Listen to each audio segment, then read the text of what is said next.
Hello there, Sopat Veva everyone. Welcome back to the Dhamma School, the Dhamma of the Buddha, the teachings of the Buddha.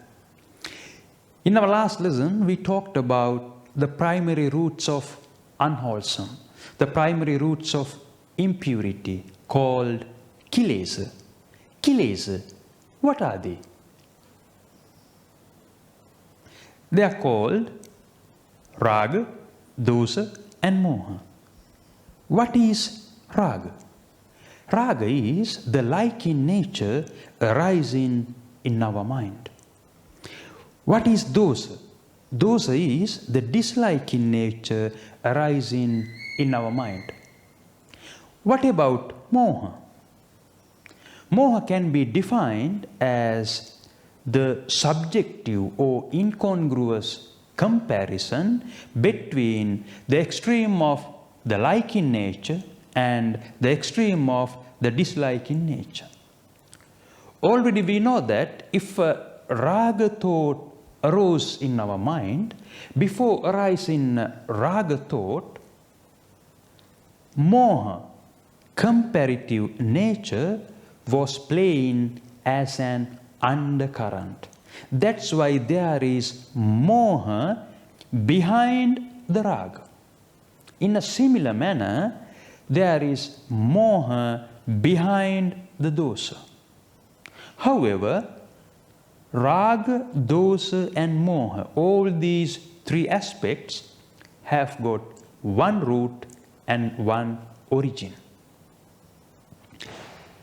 Honestly, initially it's impossible to recognize the arising of moha. But when we progress along the path for uprooting the arising raga and dosa, we will be able to recognize moha gradually. If we talk more about moha, comparative nature, why do we want to compare? Or what do we compare?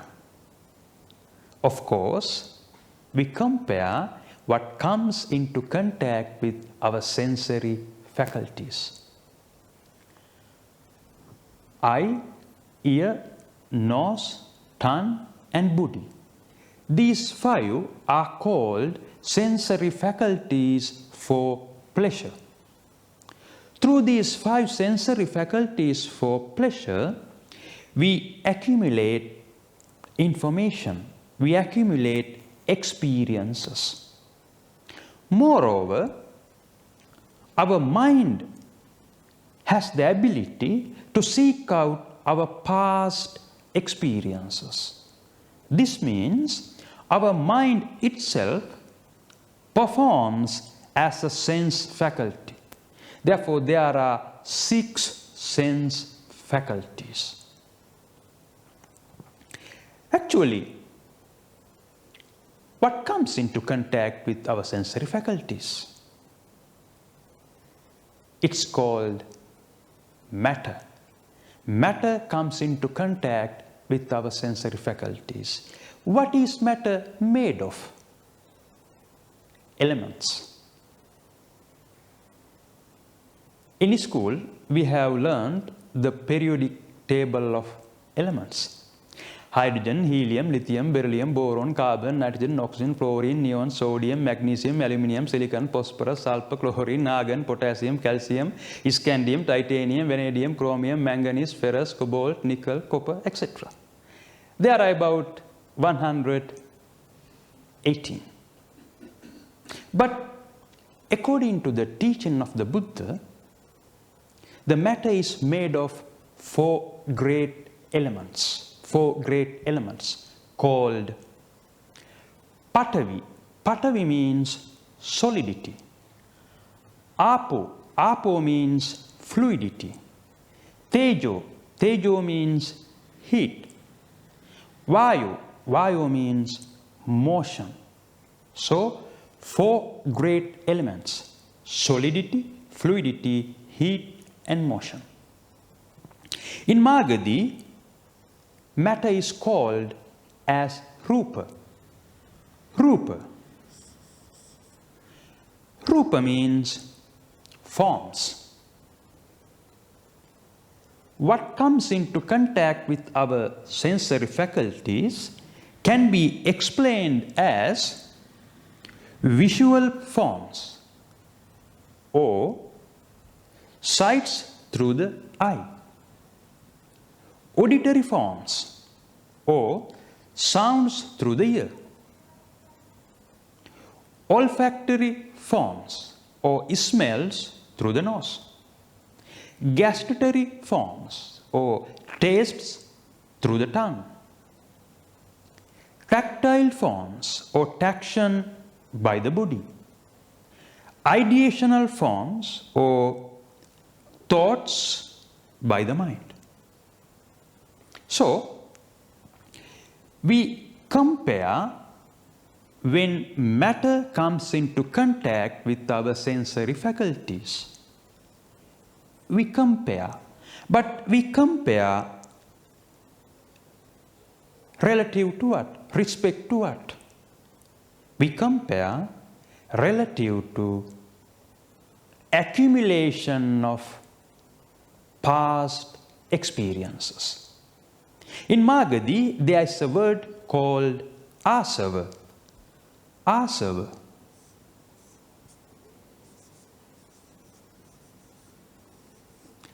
Asava means corruptions, corrupted experiences or corrupted mental properties. But corrupted by whom? Corrupted by three sensual dances called Raga, Dosa and Moha. So, every individual carries his own accumulation of past corrupted experiences, a bag of asava, a bag of corrupted mental properties.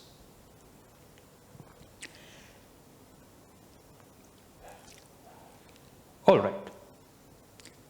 So, my past corrupted experiences are different from yours. This means my sensual pleasures, my present sensual pleasures are different from yours. My views are different from yours. My expectations are different from yours. My measuring scale, my yardstick on things is different from yours. Therefore, my judgment differs from yours even if we both contact the same object or the same event at the same time in the same environment through our sense faculties. There's a saying, beauty is in the eye of the beholder. But we know well that beauty is neither in the object nor in the eye, but beauty is in the mind of the beholder. Imagine that there are two baby siblings in a family. So they have got same parents. They receive equal love and care from their parents. They receive equal foods, clothing, toys, and equal education, living in the same environment. But when they become kids, they show up different characters, different qualities, and different abilities. So my question is, what caused this difference? That's why we have to accept that we have gained our mental properties not only in this life, but also carried over from infinite existence called samsara. Samsara, which is unfathomable. Samsara, the cycle of birth and death. So, now we have got an idea about asava and how our past corrupted mental properties, how our past corrupted experiences have been affecting, have been influencing, have been contaminating our present views, our present sensual pleasures, our present desires, and our present expectations, etc. However, what's the relationship of Nibbana with these Raga, Dosa, Moha, and Asava? What is Nibbana?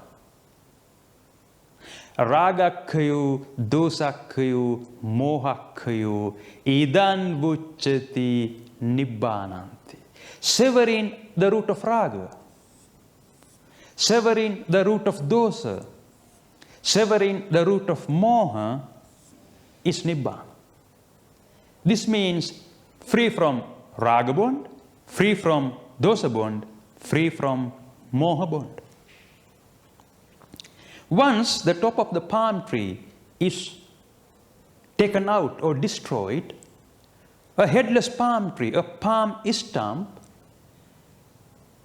has no chance to keep growing, has no chance to generate existential continuity. A palm stump, it's the analogy given by the Buddha to explain the termination of Raga, Dosa, and Moha. The full eradication of Raga, Dosa, and Moha is Nibbana. The Buddha has given many definitions for Nibbana. Asavakhayu Nibbanan. Severing asava is Nibbana. The full eradication of past corrupted experiences. Asavakhayu Nibbanan.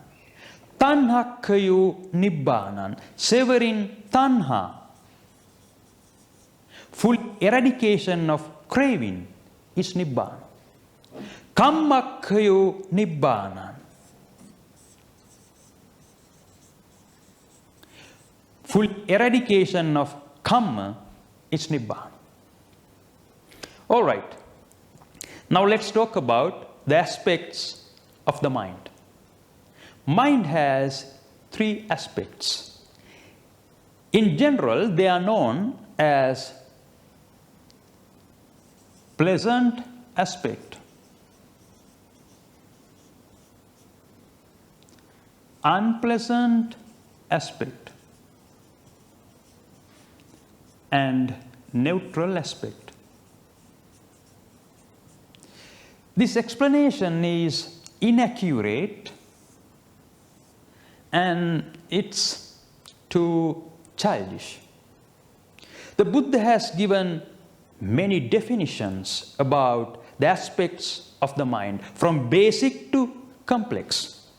Today, let's talk about the basic explanation of the Buddha on the aspects of our mind. Our mind. Our mind. What is happening in our mind? What kind of processes? Our mind generates intentions. Intentions. In Magadhi, intentions are called as Dhamma. Dhamma. The teaching of the Buddha is based on intentions, Dhamma. So, our mind has three aspects. The first aspect is called Sankhara Mind. Sankhara Mind.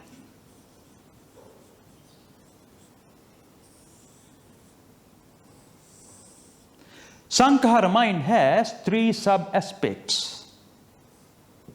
The first one is Raga Mind.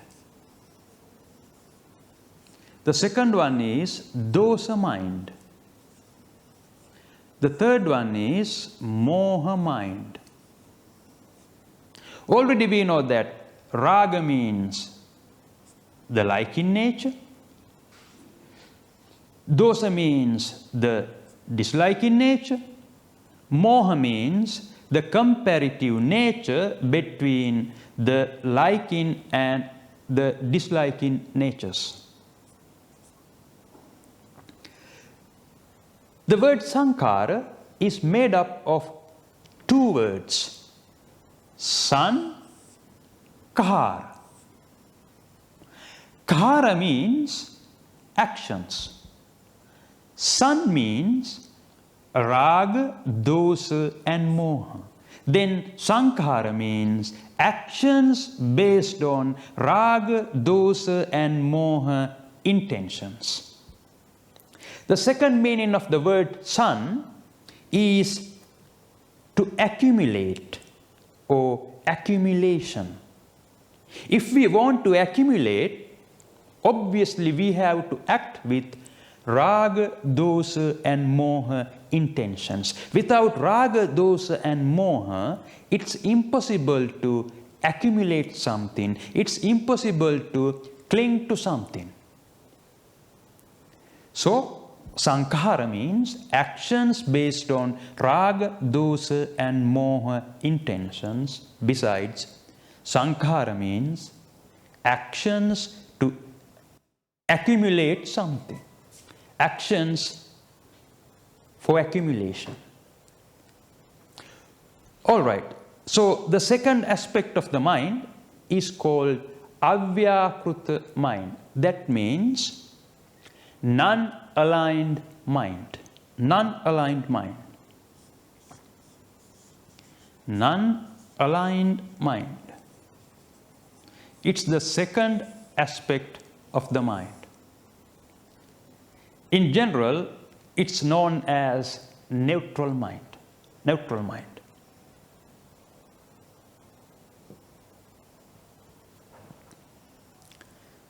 So, when an object comes into contact with appropriate sense faculty, if this contact triggers the arising of raga, dosa or moha intention, it's called sankhara mind. It's a process of accumulation. In this process of accumulation, our sensory faculties don't perform as sensory faculties, but they perform as sensory agencies. Sensory agencies. So what's the difference between sensory faculties and sensory agencies? For example, the banks. The banks are financial institutes, financial agencies. The bank acquires money from people, and then the bank manages the accumulated money as the property of the bank. Similar to a bank, we have 6 sensory agencies to accumulate dirt, unnecessary, useless dirt, rubbish. In Magadhi, 6 sensory agencies are called salayatana. Salayatana. When an object comes into contact with appropriate sense faculty, if this contact triggers the arising of sankhara mind, that contact is an abnormal contact. In Magadhi, it's called paticca. Paticca. The word paticca is made up of 2 words, pati plus icca. So, paticca means it's a contact to be willingly attached, or it's a contact of intentional attachment. All right. So, how do we feel when a raga intention arises in our mind? How do we feel when a desire arises in our mind? We feel a pleasant sensation. We feel a pleasant sensation. So, how do we feel when dosa intention arises in our mind? How do we feel when we get angry? We feel an unpleasant sensation. When a moha intention arises, we feel a comparative sensation between the pleasant and the unpleasant.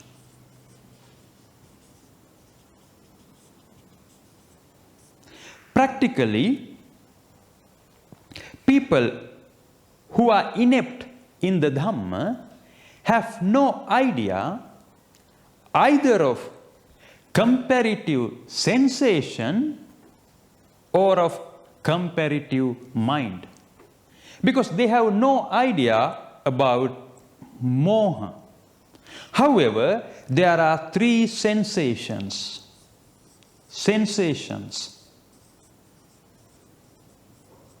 In Magadhi, sensations are called as Vedana.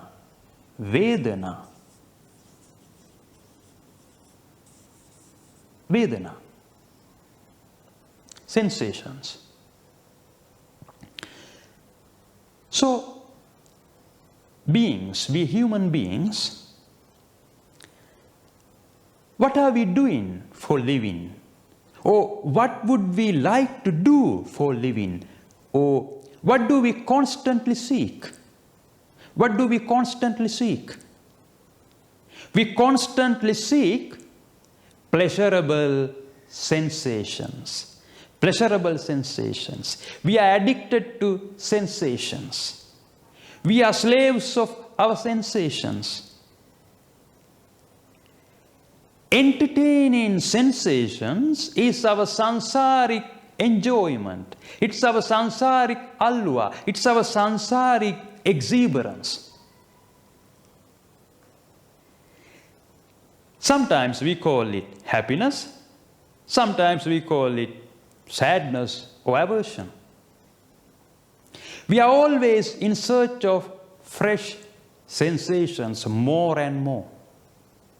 As long as we desire pleasurable sensations, we are followed by unpleasurable sensations. It's an universal law.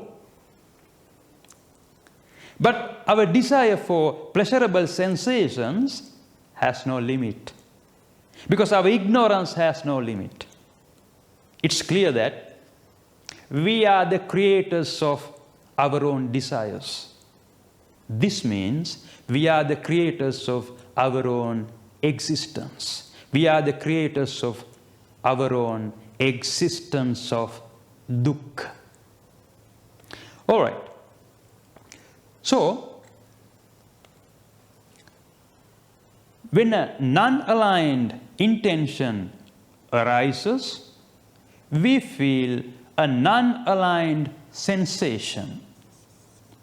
Non-aligned sensation. In general, it's called neutral sensation. Neutral sensation. When an object comes into contact with appropriate sense faculty, if this contact triggers a sankhara intention, we feel a sensation, and simultaneously there evolves a perception. And we identify what we contact and what we feel. Perception. In Magadhi, perception is called as sanya. There are 6 modes of perception: visual perception, auditory perceptions, olfactory perception, gustatory perception, tactile perception, and ideational perception. When an object comes into contact with appropriate sense faculty, if this contact triggers the arising of Sankhara mind, there arises a Vinyan energy. Vinyan Energy. Vinyan Energy. It's an impure mental energy. Vijnana means corrupted cognition. Corrupted cognition. Vijnana is not always present. It's not static. Vijnana is a dynamic process that arises and passes away according to contacts, according to paticca contacts. There are 6 modes of Vinyan. There are 6 modes of Vinyan. When Vinyana energy arises through the eye, we call it in Magadhi Chakku Vinyana. Eye Vinyana. When Vinyana energy arises through the ear, we call it Sota Vinyana. Ear Vinyana, etc. Analogy is fire. When wood burns, we call it wood fire. When straw burns, we call it straw fire. When oil burns, we call it oil fire. But fire is always fire. So, the rise in Vijnana energy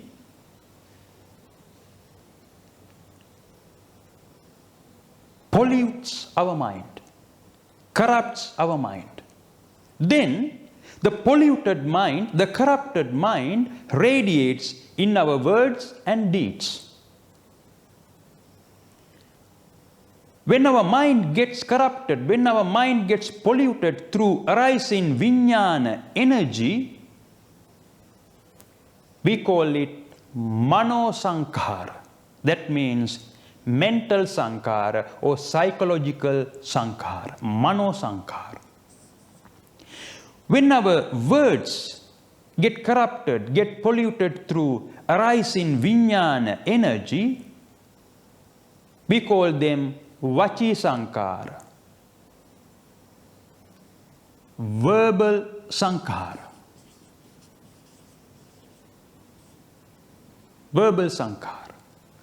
When our physical actions get corrupted, get polluted through arising Vijnana energy, we call them Kaya Sankhara, physical Sankhara.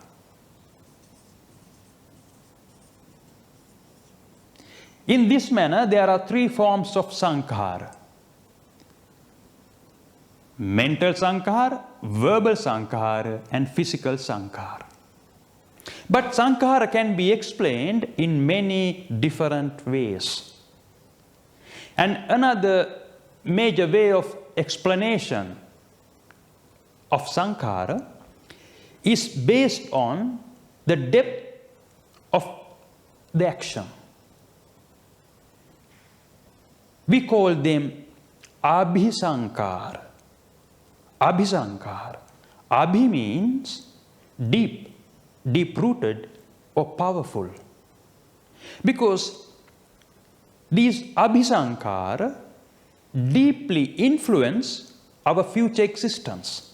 Because they are deeply attached in our mind. Abhishankar. There are 3 forms of Abhishankar.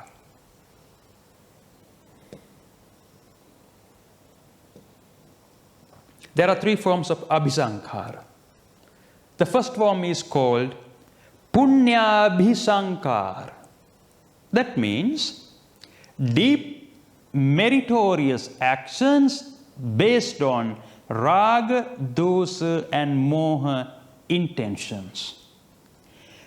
People do a lot of meritorious deeds to cling to merits. People perform a lot of meritorious deeds expecting better or greater benefits in return. They are very good actions, positive actions. But what's the problem? Problem is the intention behind the action is impure. The Buddha taught, Cetana aham bhikkhave kammang vadami. Action is not karma, but intention behind the action is karma. Therefore, these meritorious actions based on raga, dosa and moha intentions produce meritorious karma. The second aspect, the second form is called apunya abhisankara. That means deep demeritorious actions based on raga, dosa and moha intentions. People perform a lot of sins, curses, hatred and black magics, etc. These negative actions produce demeritorious karma. The third form is called aninja abhisankara. Aninja abhisankara means deep or powerful, imperturbable actions based on raga, dosa and moha intentions. People practice many kinds of meditation techniques. They attained dhyanas. Through these dhyanas, they attain deep mental ecstasy. They attained supernormal mental states. They attain supernormal mental powers and abilities, but they cling to them. Therefore, these actions produce imperturbable karma. Therefore, mental karma, verbal karma, physical karma, or meritorious karma, demeritorious karma, imperturbable karma, they all are karma. The Buddha taught, karma khayo nibbana. Severing karma is nibbana. Instead of severing, these actions produce fresh karma. All these actions based on raga, dosa and moha intentions can be explained in 10 unwholesome actions. 10 unwholesome actions. In Magadhi, unwholesome is called as akusala. So, what is unwholesome? What is unwholesome? If we perform any action based on raga, dosa or moha intention, it's an unwholesome action. Unwholesome means mental impurity. Unwholesome means hold in the dirt, collect in the dirt. If we perform any action to extend our existence, is an unwholesome action. Unwholesome. We should understand well what is unwholesome and what are the primary roots of unwholesome: raga, dosa and moha. Let's talk about 10 unwholesome actions in detail in our next lessons. So, as a result of engaging with 10 unwholesome actions, we keep continuing into the infinite existence. Existence of what?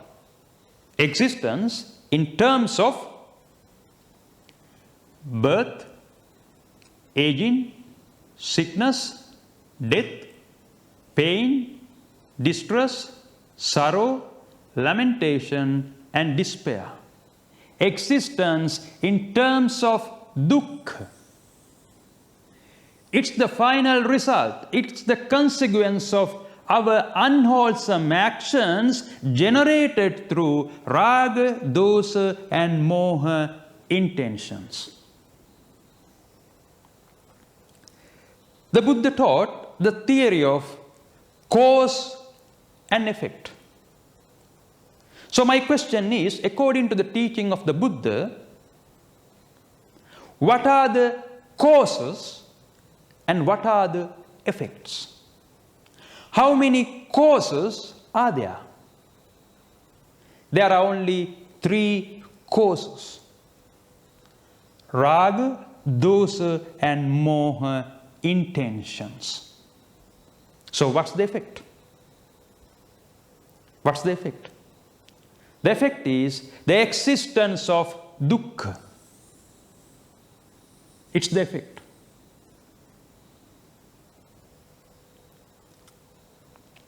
So, explaining Sankhara Mind, we came across 5 groups. The first group, matter, rupa. The second group, sensations, vedana. The third group, perception, sanya. The fourth group, sankhara, actions based on raga, dosa, and moha intentions. The last group, Vinyan Energy, or Vinyana, the corrupted cognition. These 5 groups are called 5 aggregates. 5 aggregates.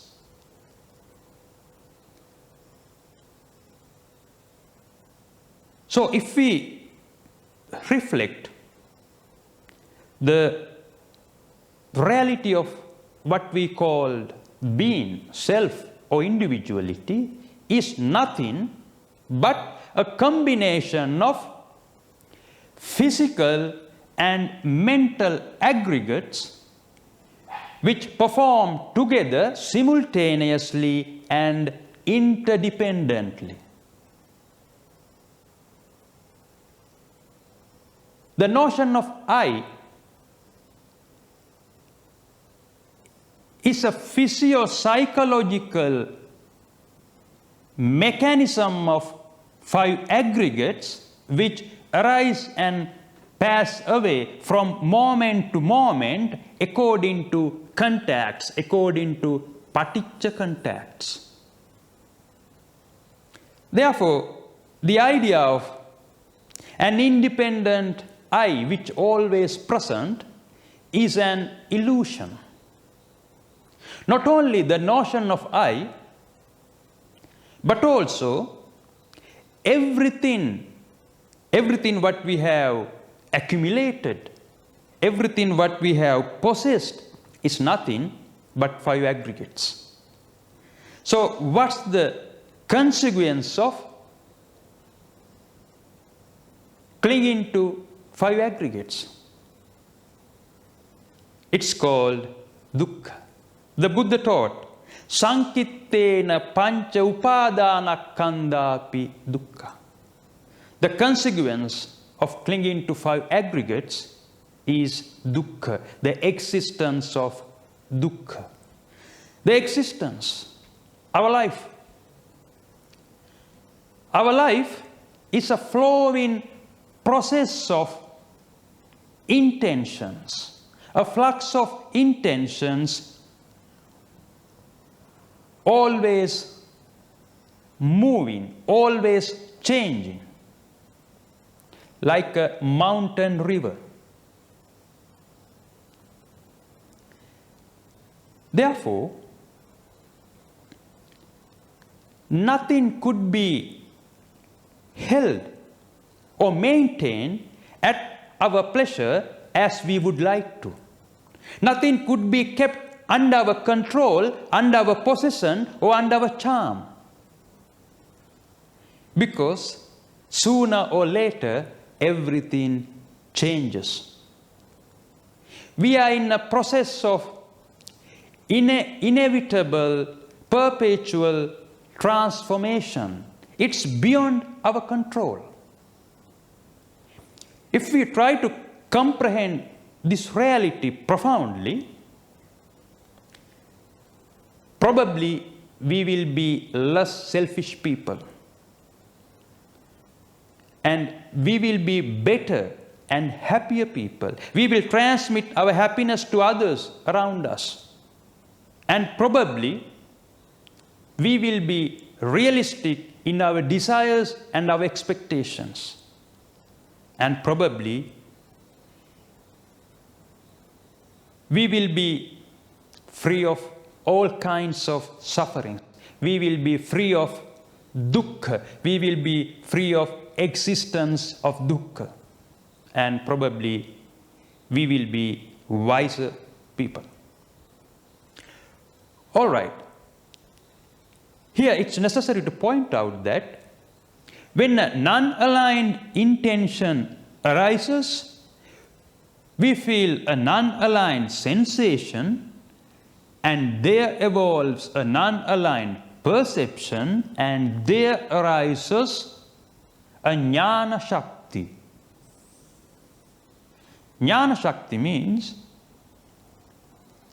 non-aligned cognition or non-aligned mental energy, or simply cognition. So, we talked about two aspects of the mind, Sankhara mind and non-aligned mind. So what's the third aspect of the mind? Who is a Buddhist? What makes one a Buddhist? What kind of actions should be exercised by a Buddhist? All right. See you next time. Suwapat veva all living beings, all sentient beings.